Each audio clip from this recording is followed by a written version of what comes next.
నమస్తే మామ, ఈరోజు మనం ఐసెట్ అప్లికేషన్ ఎలా చేయాలో చూద్దాం. తెలంగాణ స్టూడెంట్ అయినా సరే, ఆంధ్రప్రదేశ్ స్టూడెంట్ అయినా సరే, ఈ వీడియోలో ఇద్దరికి ఈజీగా ఎలా ఐసెట్ అప్లికేషన్ చేయాలో చూస్తాం. మీరు ఏ ఇయర్లో అప్లై చేసినా కానీ ఇదే ప్రాసెస్. ఈ అప్లికేషన్ మీరు ఫోన్లోనైనా సరే, ల్యాప్టాప్లోనైనా సరే ఎక్కడైనా చేయొచ్చు. ముందుగా ఫోన్లో అప్లై చేసే వాళ్ళు గూగుల్ ఓపెన్ చేయండి. తెలంగాణ స్టూడెంట్స్ టీజీ ఐసెట్ అని టైప్ చేయండి. ఏపీ స్టూడెంట్స్ ఏపీ ఐసెట్ అని టైప్ చేయండి. అక్కడ మీకు ఫస్ట్ లింక్ ఉంటుంది కదా, అది క్లిక్ చేయండి. మీరు కరెక్ట్ వెబ్సైట్ క్లిక్ చేస్తే ఇలా వస్తుంది. అయినా మనకు 3 డాట్స్ ఉన్నాయి కదా, అది క్లిక్ చేయండి. ఇక్కడ డెస్క్టాప్ అనే ఆప్షన్ కాడ క్లిక్ చేయాలి. ఇప్పుడు మీ ఫోన్లో నేను ల్యాప్టాప్లో ఎలా చేస్తున్నానో అదే ప్రాసెస్ కంటిన్యూ చేయాలి. ఇప్పుడు ల్యాప్టాప్ అండ్ పీసీలో ఎలా అప్లై చేయాలో చూద్దాం. ఫోన్లో చేసేవాళ్ళు కూడా ఇదే ఫాలో కావండి. నేను తెలంగాణ స్టూడెంట్స్కి ఎలా అప్లై చేయాలో చూపిస్తాను. ఏపీ వాళ్ళకు కూడా సేమ్ స్టెప్స్. మీరు కూడా ఏపీ ఐసెట్లో ఇలాగే ఫాలో కావండి. ముందుగా గూగుల్లో టీజీ ఐసెట్ అని టైప్ చేయండి. అప్పుడు పైన లింక్ని క్లిక్ చేయండి. దాని తర్వాత స్క్రీన్ ఇలా వస్తుంది. ఇక్కడ మనం మెయిన్గా అప్లై చేయడానికి మెయిన్ ఆప్షన్స్ అనేవి ఈ 3 అనమాట. ఏపీ ఐసెట్లో స్టెప్ 1, 2, 3 అని ఉంటుంది చూడండి. అయితే ఈ 3 ఆప్షన్లో ఫస్ట్ దాని మీద క్లిక్ చేయండి. కంటిన్యూ అని అక్కడ క్లిక్ చేయండి. నెక్స్ట్ ఎస్ పైన క్లిక్ చేయండి. ఆఫ్టర్ మీరు ఎస్ఎస్సి మెమో ఉంటుంది కదా 10th క్లాస్ది, దాని ప్రకారం మీరు ఇన్ఫర్మేషన్ మొత్తం ఫిల్ చేయాలి. Candidate name, date of birth SSC ప్రకారం ఇవ్వండి. మీ ఫోన్ నెంబర్ ఇవ్వండి. ఆల్టర్నేటివ్ మొబైల్ నెంబర్ వచ్చేసి మీ డాడీది ఇచ్చేయండి, లేకపోతే మీ మమ్మీది. ఈమెయిల్ ఇచ్చేయండి. రీసెంట్లీ క్వాలిఫైడ్ ఎగ్జామ్ అంటే బీకామా, బీబీఏనా లేదా బీఎస్సీయా అని సెలెక్ట్ చేసుకోవాలి. లేదు మా 6th సెమ్ అయిపోలేదు అనుకున్న వాళ్ళు కూడా పర్లేదు, పెట్టవచ్చు. 6th సెమ్ ఒకటి ఉంటే ఏం కాదు. మీ హాల్ టికెట్ నెంబర్ ఎంటర్ అయ్యండి. మీ క్యాస్ట్ ఎంటర్ అయ్యండి. డిఫరెంట్లీ ఏబుల్డ్ అంటే చేతులు లేకపోవడం, కాళ్ళు లేకపోవడం అలా ఏమన్నా ఉంటే ఎస్ అని పెట్టండి. లేకపోతే మీ పర్ఫెక్ట్లీ ఆల్ రైట్ అంటే నో అని పెట్టండి. పేమెంట్ చేయడం కోసం అయితే ఆప్షన్ సెలెక్ట్ చేసుకోవచ్చు. ఇక్కడ డెబిట్ కార్డు పెట్టుకోవడం చాలా బెస్ట్. ఆ డెబిట్ కార్డ్ మీద క్లిక్ చేయండి. క్లిక్ చేసిన తర్వాత కింద కూడా ఒక టిక్ బటన్ ఉంటుంది, అక్కడ క్లిక్ చేయండి. ఆఫ్టర్ ప్రొసీడ్ టు పేమెంట్ అని ఉంటుంది, దాని మీద క్లిక్ చేస్తే మిమ్మల్ని డెబిట్ కార్డ్ డీటెయిల్స్ అడుగుతుంది, అంటే ఏటీఎం కార్డు. ఆ ఏటీఎం కార్డ్ డీటెయిల్స్ అన్నీ ఫిల్ చేయండి. చేసిన తర్వాత ఓటీపీ వస్తుంది, ఎంటర్ చేస్తే పేమెంట్ అయిపోతుంది. ఆఫ్టర్ మీకు ట్రాన్సాక్షన్ ఐడి వస్తుంది, అది నోట్ చేసుకోండి. ఇఫ్ ఎవరికైనా ఫోన్లో అమౌంట్ కట్ అయ్యి ట్రాన్సాక్షన్ ఐడి రాకపోతే స్టార్టింగ్లో సెకండ్ ఆప్షన్ ఉంది కదా, పేమెంట్ స్టేటస్ అని, దానిపైన క్లిక్ చేసి ఇప్పటిదాకా మనం ఎంటర్ చేసిన ఇన్ఫర్మేషన్ మళ్ళీ ఫిల్ చేస్తే hall ticket number, mobile number, date of birth fill చేసిన తర్వాత చెక్ పేమెంట్ స్టేటస్ అని క్లిక్ చేస్తే మనకి ఆ పేమెంట్ ఐడి వస్తుంది. ఈ పేమెంట్ ఐడిని ఎక్కడైనా రాసుకోండి, లేకపోతే ఫోటో తీసుకోండి. ఇప్పుడు మళ్ళీ బ్యాక్ వచ్చిన తర్వాత స్టెప్ 3కి రండి. ఫిల్ అప్లికేషన్ ఫామ్ మీద క్లిక్ చేయండి. ఇప్పుడు మనం పేమెంట్ ఐడి నోట్ చేసుకున్నాం కదా, దాన్ని ఇక్కడ టైప్ చేయండి. మిగతా ఆప్షన్స్ కూడా qualified exam, hall ticket, mobile number, date of birth ఇవి కూడా ఫిల్ చేయండి. ఫిల్ చేశాక గెట్ అప్లికేషన్ అని ఉంది కదా, దానిపైన క్లిక్ చేయండి.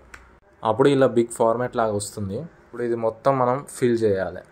డీటెయిల్గా తప్పు లేకుండా ఫిల్ చేయాలి. ఆల్రెడీ మనం ఇప్పటిదాకా ఇచ్చిన ఇన్ఫర్మేషన్ ఆల్రెడీ ఫిల్ అయ్యి వస్తుంది.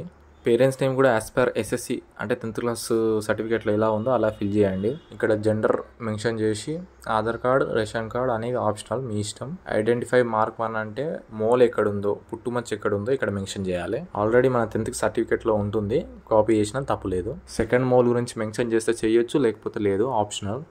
నెక్స్ట్ అడ్రస్ ఫిల్ చేయాలి. పర్మనెంట్ అడ్రస్ ఫిల్ చేస్తే బెటర్. ఆధార్ కార్డులో చూసి పర్ఫెక్ట్గా మెన్షన్ చేయండి. నెక్స్ట్ దాంట్లో మీరు లోకల్ అయితే దీని మీద డాట్ క్లిక్ చేయండి. లైక్ మీరు తెలంగాణ వాళ్ళే ఫస్ట్ నుంచి అనుకుంటే దీని మీద క్లిక్ చేయండి. ఇన్ఫర్మేషన్ ఫిల్ చేసే కాడ ఏమైనా డౌట్ ఉంటే మీరు అది క్లారిటీగా చదివి సాల్వ్ చేసుకోండి. Next caste related information fill చేయండి. అండ్ క్యాస్ట్ కాడ క్లిక్ చేస్తే స్పెసిఫిక్గా మిమ్మల్ని ఏమంటారో దాన్ని కూడా మెన్షన్ చేయండి. క్యాస్ట్ సర్టిఫైడ్ నెంబర్ దాని పక్కన ఉన్న ఆప్షన్ ఆప్షనల్ అనమాట, మెన్షన్ చేస్తే చేయండి, లేకపోతే లేదు. ఇక్కడ మీరు నాన్ మైనారిటీసా మెన్షన్ చేయండి. హిందూస్ అయితే నాన్ మైనారిటీస్ మీద క్లిక్ చేయండి. మీరు ఒకవేళ మైనారిటీస్ అంటే క్లిక్ చేయండి, మీకు అక్కడ ఆప్షన్స్ ఉంటాయి. దానిపైన క్లిక్ చేస్తే మైనారిటీసా నాన్ మైనారిటీసా అని మీకు క్లారిటీ వచ్చేస్తుంది. నెక్స్ట్ బేస్డ్ ఆన్ ఇన్కమ్ సర్టిఫికేట్లో మీరు ఎంత శాలరీ మెన్షన్ చేస్తారో పర్ ఇయర్ దాన్ని ఇక్కడ మెన్షన్ చేయండి. ఆఫ్టర్ వర్క్లు ఉన్న బ్యాంక్ పాస్బుక్ రిలేటెడ్ ఇన్ఫర్మేషన్ ఇక్కడ ఫిల్ చేయండి.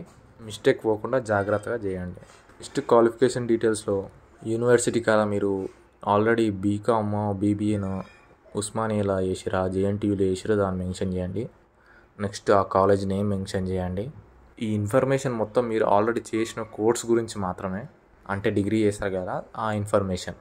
Hall ticket number and year of passing అంటే మీరు లాస్ట్ సెమ్ ఎప్పుడు రాస్తున్నారు, ఏ ఇయర్లో. నెక్స్ట్ పాసింగ్ పర్సంటేజ్ కూడా ఫిల్ చేయండి. ఒకవేళ నాది ఇంకో సెమ్ ఉంది, లేకపోతే బ్యాక్లాగ్స్ ఉంది అనుకుంటే ఆల్రెడీ రాసిన సెమ్స్ బట్టి యావరేజ్ తీసుకొని పర్సంటేజ్ని ఫిల్ చేయండి. పర్సంటేజ్ ఎప్పుడైనా 100%లో ఫిల్ చేయండి. 8.2, 9.2 అలా ఫిల్ చేయకండి. 82 ఆర్ 92 అలా మెన్షన్ చేయండి. మీరు చేసిన డిగ్రీ, బీటెక్, బీఫార్మసీ ఏదైనా కోర్స్లో మెయిన్ 3 సబ్జెక్ట్స్ కూడా మెన్షన్ చేయండి. మీరు ఏ మీడియం కూడా మెన్షన్ చేయండి. దాని తర్వాత inter and SSC information fill చేయమని అంటారు. అవి ఆప్షనల్, చేస్తే చేయండి లేకపోతే వదిలేయండి. ఇక్కడ నెక్స్ట్ పాస్ ఆఫ్ స్టడీ ఉంది కదా, 6th నుంచి డిగ్రీ వరకు మీరు ఏ డిస్టిక్లో చదువుకున్నారో మెన్షన్ చేయండి. నెక్స్ట్ మీ ఫోటో సిగ్నేచర్ అప్లోడ్ చేయాలి. అక్కడ మీకు ఎంతైతే కేబీలో మెన్షన్ చేయమన్నాడో అంతే మెన్షన్ చేయాలి. మరి చూడండి, ఫోటో 50 KB కన్నా బిలో ఉంది, సిగ్నేచర్ 30 KB కన్నా బిలో ఉంది. సో మీరు దాన్ని బట్టే మీరు అప్లోడ్ చేయాలి. ఫోటో స్టోరేజ్ ఎలా తక్కువ చేయాలంటే ఆ యాప్ లింక్ నేను డిస్క్రిప్షన్లో మెన్షన్ చేస్తాను, క్లిక్ చేసి యూజ్ చేసుకోండి. నెక్స్ట్ ఆప్షన్కి వచ్చేస్తే 4th వన్లో మీరు ఇప్పుడు ఈ ఐసెట్ ఎగ్జామ్ ఎక్కడ రాయాలనుకుంటున్నారో ఆ ప్రిఫరెన్స్ మీరు పెట్టాలి.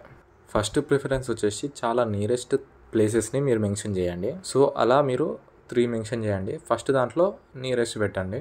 మిగతా సెకండ్ అండ్ థర్డ్ ప్రిఫరెన్స్లో కూడా వెళ్ళి రాసే అంత దగ్గరలో మెన్షన్ చేసి పెట్టండి.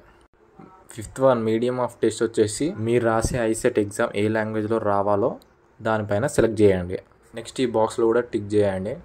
ఆఫ్టర్ కిందికి స్క్రోల్ చేస్తే ప్రివ్యూ అండ్ సబ్మిట్ అని ఉంది కదా ఆప్షన్, అక్కడ క్లిక్ చేయండి. అప్పుడు మీకు ఆల్రెడీ ఫిల్ చేసిన ఇన్ఫర్మేషన్ ఇలా వస్తుంది. ఒకసారి అన్నీ చెక్ చేసుకోండి. ఏమైనా మిస్టేక్స్ ఉంటే మోడిఫై మీద క్లిక్ చేయండి. ఆల్ ఓకే అనుకుంటే కన్ఫర్మ్ అండ్ ఫ్రీజ్ మీద క్లిక్ చేయండి. నెక్స్ట్ ఇక్కడ ఓకే అని క్లిక్ చేయాలి. నెక్స్ట్ ప్రింట్ అప్లికేషన్ అని వస్తుంది, దాని మీద క్లిక్ చేయండి. ఈ నెంబర్ కూడా నోట్ చేసుకోండి. అంతే, ఐసెట్ అప్లికేషన్ అయిపోయింది. కింద మీకు డౌన్లోడ్ ఆప్షన్ ఉంది, దాని మీద క్లిక్ చేసి డౌన్లోడ్ చేసుకోండి. సరే మామ, ఎగ్జామ్ మంచి రారి, ఉంటాం అలా.